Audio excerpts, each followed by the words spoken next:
आपको मालूम है कि 25 वर्ष से कम आयु के 80% हैं और 28 वर्ष से कम आयु वर्ग के 70% हैं। तो हमारा देश एक प्रकार से युवा देश है। युवाओं के मन में कुंभ के प्रति, कुंभ है क्या, कुंभ का प्रकृति प्रेम से क्या रिश्ता है, नदियों की सुरक्षा से क्या रिश्ता है, भगवान भास्कर से क्या रिश्ता है और सामूहिकता से क्या रिश्ता है, इस सब के बारे में जो हमारी पुरानी पीढ़ी है वो तो अवगत है, लेकिन हमारी युवा पीढ़ी जो हमारा कैपिटल है, जो हमारी पूंजी है, उसके मन में योगी ने एक भाव भर दिया है कि वो आस्था का स्थल है। आस्था, किस बात की आस्था? गंगा में स्नान का महत्व क्या है, जिसे आप महात्म्य कहते हैं, उसका महत्व क्या है? तो गंगा में स्नान का महत्व क्या है और जनवरी में ही क्यों, और जनवरी से फरवरी में ही क्यों कुंभ लगता है, 144 साल बाद ही क्यों, उसका एस्ट्रोनॉमिकल सिग्निफिकेंस क्या है? हमारे सारे युवा अब एस्ट्रोनॉमिकल सिग्निफिकेंस की तलाश करने लगे हैं। खगोलीय महत्व क्या है हमारे कुंभ का, इसका प्रकृति पर क्या प्रभाव पड़ता है, हमारे शरीर पर क्या प्रभाव पड़ता है, हमारी आत्मा और हमारे चिंतन पर क्या प्रभाव पड़ता है, इसकी जो मार्केटिंग योगी ने की है, इसके लिए योगी को आपको साधुवाद देना पड़ेगा।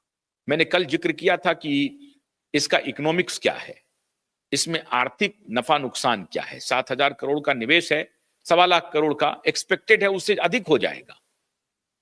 उसकी आमदनी है, टिकट के रूप में हो, खान पान के रूप में हो, रहने के रूप में हो, कुछ खरीदारी के रूप में हो। तो ये पूरा का पूरा इकोनॉमिक्स जो है 7 करोड़ बनाम 1.25 लाख करोड़ कहीं टिकता नहीं है। उस हिसाब से भी योगी एक व्यवसाय भी अपने प्रदेश को दे रहे हैं।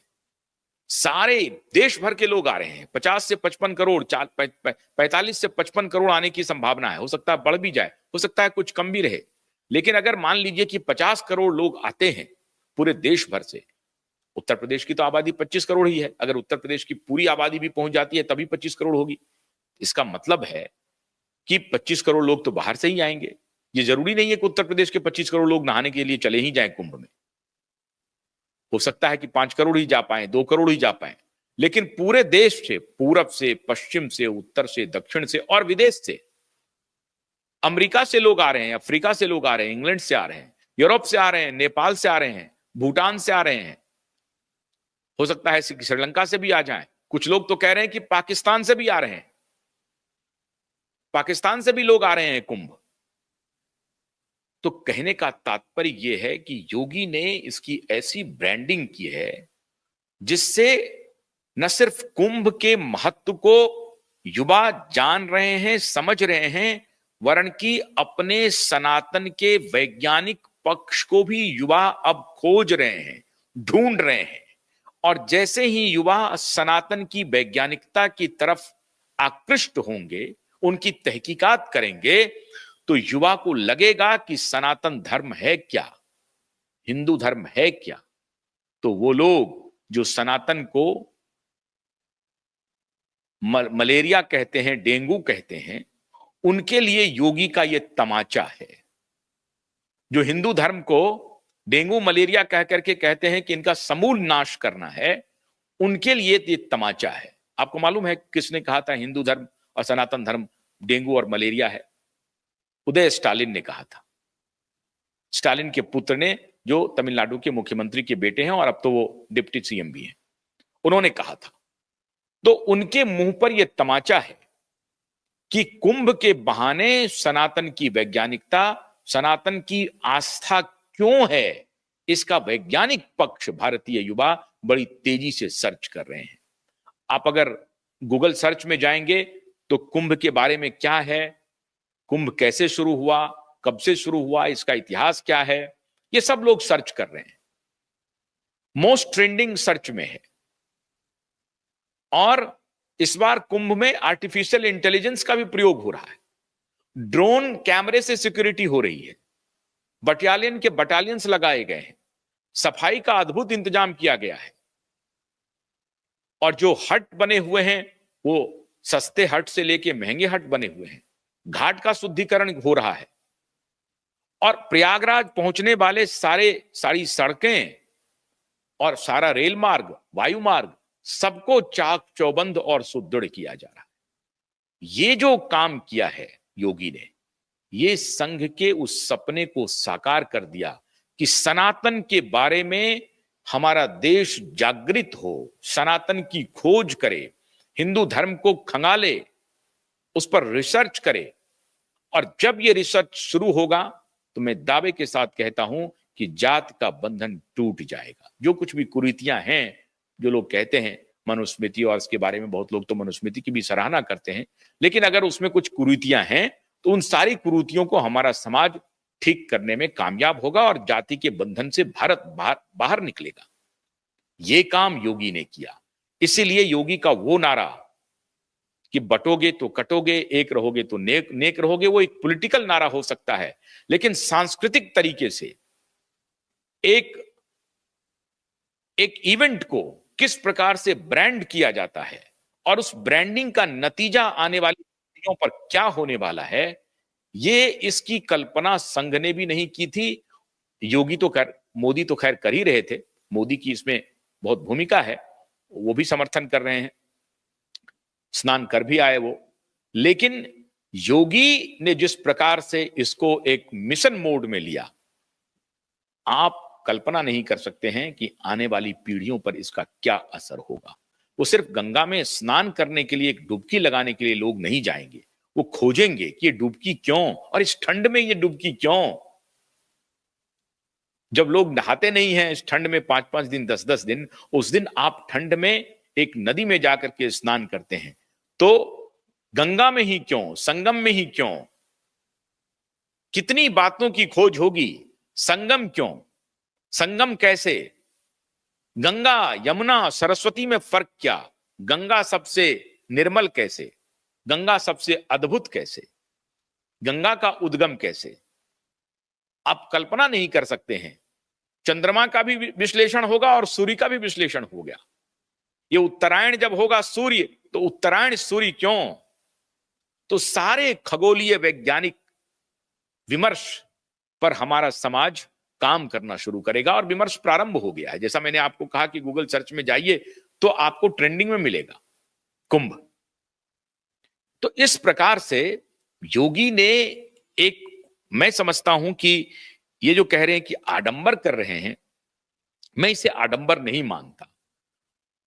आप इवेंट को अगर आप प्रसारित करते हैं तो आप मन मस्तिष्क को अट्रैक्ट करते हैं अपने तरफ, उनको मजबूर करते हैं कि जरा शोध कीजिए, जरा पता कीजिए कि है क्या कुंभ। और जब कुंभ के बारे में लोग रिसर्च करेंगे, जानेंगे, तो लोग अपने अतीत को पहचानेंगे, और जब अपने अतीत को पहचानेंगे तो अतीत में क्या क्या हुआ, गजनी पर भी चर्चा होगी, तैमूर पर भी चर्चा होना शुरू होगी, और तब शायद लोग अपने आप को पहचानेंगे। तब शायद वो डीएनए वाले कहेंगे कि नहीं, मैं गजनी का वारिस नहीं हो सकता हूं, मैं तैमूर का, औरंगजेब का वारिस नहीं हो सकता हूं, मैं सनातनी हूं। इसलिए इसका सिग्निफिकेंस बहुत महत्वपूर्ण है। हमारी इस मिट्टी में रहने वाले सभी सनातनी हैं, वो हमारे दूसरे नहीं हैं, वो हमारे अपने हैं।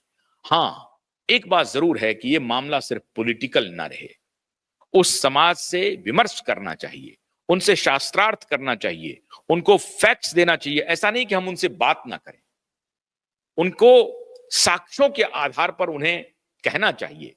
फिर भी नहीं माने तो इंतजार करना चाहिए। आपको याद होगा वाजपेयी जी कह रहे थे कि हम मुस्लिम समुदाय को समझाने में असफल रहे हैं अभी तक, कि वो हमारे अपने हैं, तो हम इस पर कार्य करेंगे, कार्य करते रहेंगे, कार्य करते रहना चाहिए।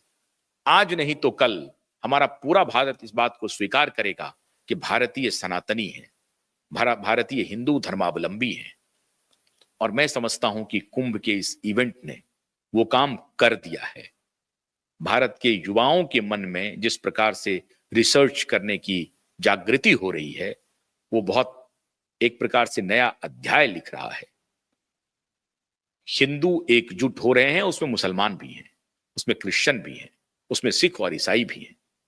भारत भूमि अब एकजुट हो रही है। यह सपना था संघ का और योगी ने उस सपने को एक प्रकार से साकार कर दिया है। अब यह सपना धरातल पर किस रूप में प्रकट होता है, उसकी गुणवत्ता क्या रहती है, 60% हुई, 70% हुई, 80% हुई या 100% हो गई, ये तो अभी शोध का विषय है। लेकिन इसमें कोई शक नहीं है कि मुस्लिम, हिंदू, क्रिश्चियन, सिख, ईसाई सारे लोग इस बात को धीरे धीरे कबूल करेंगे कि भारत भूमि जो देवभूमि कहलाती है, इसमें अगर उनका जन्म हुआ है तो भारत को वो अपना भूमि माने, अपनी मातृभूमि माने। ये जो संघ का सपना है कि ठीक है, पूजा पद्धति हमने अलग कर ली है, हम अजान पढ़ते हैं, नमाज पढ़ते हैं, आप पढ़िए, कोई आपत्ति नहीं है, लेकिन आप सनातनी हैं, आप हिंदू हैं। आपका नाम अगर मुस्लिम भी है तब भी आप हिंदू ही हैं, तब भी आप सनातनी ही हैं। यही भाव, यही चीज संघ लगातार 100 वर्षों से कहता रहा है और योगी ने वो ब्रांड करके, उसकी मार्केटिंग करके, उसके बारे में अधिक से अधिक प्रसारित करके न सिर्फ भारतीयों को बल्कि पूरी दुनिया के लोगों को, जहां कहीं भी भारतीय रह रहे हैं, वो अपने उन विदेशी मित्रों को, मेहमानों को बताते होंगे कि साहब हमारा कुंभ क्या है। वो भी जो एनआरआई हैं, वो भी हमारी आस्था के प्रति शायद अधिक जानने की कोशिश करेंगे। तो ये अद्भुत काम हो रहा है और ये जो अभी 1 महीने का 45 दिन का ये आयोजन है, मैं समझता हूं कि जिस प्रकार से इसका प्रचार प्रसार हो रहा है, वो संघ के सपने को एक प्रकार से साकार करेगा। ये विभेदकारी नहीं है, ये इंक्लूसिव है। ये बिल्कुल से एक्सक्लूसिव नहीं है, ये इंक्लूसिव है। और यही हमारी सनातन परंपरा है, यही हमारी हिंदू परंपरा है, सहिष्णुता, सहभागिता और सह अस्तित्व। इसी के साथ हम आगे बढ़ सकते हैं। योगी ने वो काम किया है। देखते हैं कि योगी अब इस भाव पर ठीक से बने रहें, डिविसिव राजनीति ना करें, वो इंक्लूसिव राजनीति करें और उस वर्ग को समझाने की कोशिश करें। बहुत बहुत शुक्रिया। नमस्कार।